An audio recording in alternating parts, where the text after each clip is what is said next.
Taste the Daily. Trichy மாவட்டம் ஸ்ரீரங்கத்தில் வைகுண்ட ஏகாதசி பெருவிழாவை முன்னிட்டு மாவட்டம் மற்றும் மாநகராட்சி சார்பில் பக்தர்களுக்கு தேவையான முன்னேற்பாடுகள் தீவிரமாக நடைபெற்று வருகிறது. இதுகுறித்த கூடுதல் தகவலோடு இணைகிறார் செய்தியாளர் கதிரவன்.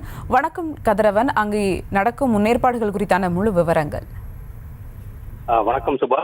108 வைணவ திருத்தலங்களில் முதன்மையானதும் பூலோகம் வைகுண்டம் என போற்றப்படுவதும் ஸ்ரீரங்கம் ரங்கநாதர் கோவில். ஆண்டுதோறும் பல்வேறு விழாக்கள் நடந்தாலும் வைகுண்ட ஏகாதசி விழா உலக சிறப்பு வாய்ந்த திருவிழா ஆகும். இந்த ஆண்டு வைகுண்ட ஏகாதசி திருவிழா கடந்த மாதம் 30ஆம் தேதி திருநெடுந்தாண்டவத்துடன் தொடங்கியது. அதனைத் தொடர்ந்து 31ஆம் தேதி முதல் பகல் 10 திருமொழி திருவிழா உற்சவம் தொடங்கி பகல் 10 நாள் உற்சவத்தில் ஒவ்வொரு நாளும் நம்பெருமாள் வெவ்வேறு அலங்காரத்தில் மூலஸ்தானத்தில் இருந்து தங்க பல்லாக்கில் எழுந்தடி அர்ஜுன மண்டபத்தில் பக்தர்கள் காட்சியளித்தார். இதில் ஆயிரக்கணக்கான பக்தர்கள் கலந்து கொண்டு சாமி தரிசனம் செய்து வந்தனர். பகல் 10 உற்சவத்தின் 10ஆம் நாளான இன்று நாச்சியார் திருக்குளம் எனப்படும் மோகினி அலங்காரத்தில் நம்பெருமாள் மூலஸ்தானத்தில் இருந்து தங்க பல்லாக்கள் புறப்பட்டு அர்ஜுன மண்டபத்தில் எழுந்தருளி பக்தர்கள் காட்சியளித்தார்.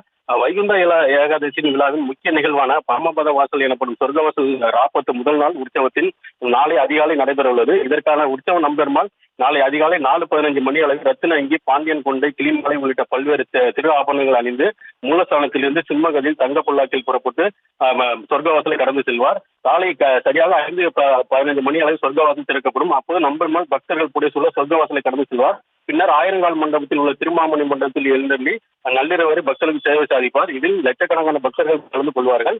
இதனால் திருச்சி ஸ்ரீரங்கம் ஃபுல்லாக விழாக்கோலம் பூண்டுள்ளது.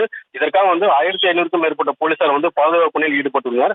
பக்தர்கள் பெருமாளை தரிசிக்கும் வகையில் ரெங்காரங்கா கோபுரத்தில் இருந்து இரும்பு தடுப்புகள் அமைக்கப்பட்டுள்ளன.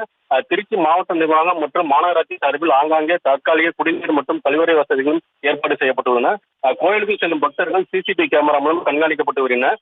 கோவிலை சுற்றி உயர் கோபுரங்கள் அமைக்கப்பட்டு ஒளிபெருக்கி மூலம் பக்தர்கள் அறிவுறுத்தப்பட்டு ஏற்பாடு செய்யப்பட்டுள்ளன. ஸ்ரீரங்கம் முழுவதுமே தற்போது விழாக்கோலம் பூண்டுள்ளது. மேலும் ஸ்ரீரங்கம் ரெங்காரங்கா கோபுரத்திலிருந்து கொடிமரம், சொர்க்கவாசல் திறக்கும் கோபுரம் மற்றும் திருமாமணி மண்டபம் என பல்வேறு இடங்களில் பூக்களால் சிறப்பு அலங்காரங்கள் செய்யப்பட்டுள்ளன. திருச்சி மாவட்டத்தில் நடைபெறும் முக்கிய விழா என்பதால் திருச்சி மாவட்டத்திற்கு நாளை உள்ளூர் விடுமுறை விடப்பட்டுள்ளது. தற்போது பக்தர் வருகைக்காக ஏற்பாடுகள் தீவிரமாக செய்யப்பட்டு வருகிறது. Subha,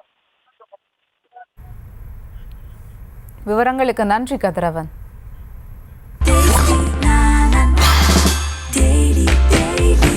Taste Daily. Taste the Daily.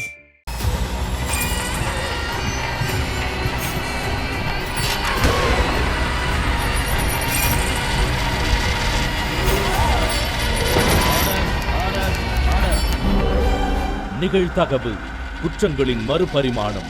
நாள்தோறும் இரவு 10 மணிக்கு இணைந்திருங்கள் நமது நியூஸ் தமிழ் தொலைக்காட்சியோடு.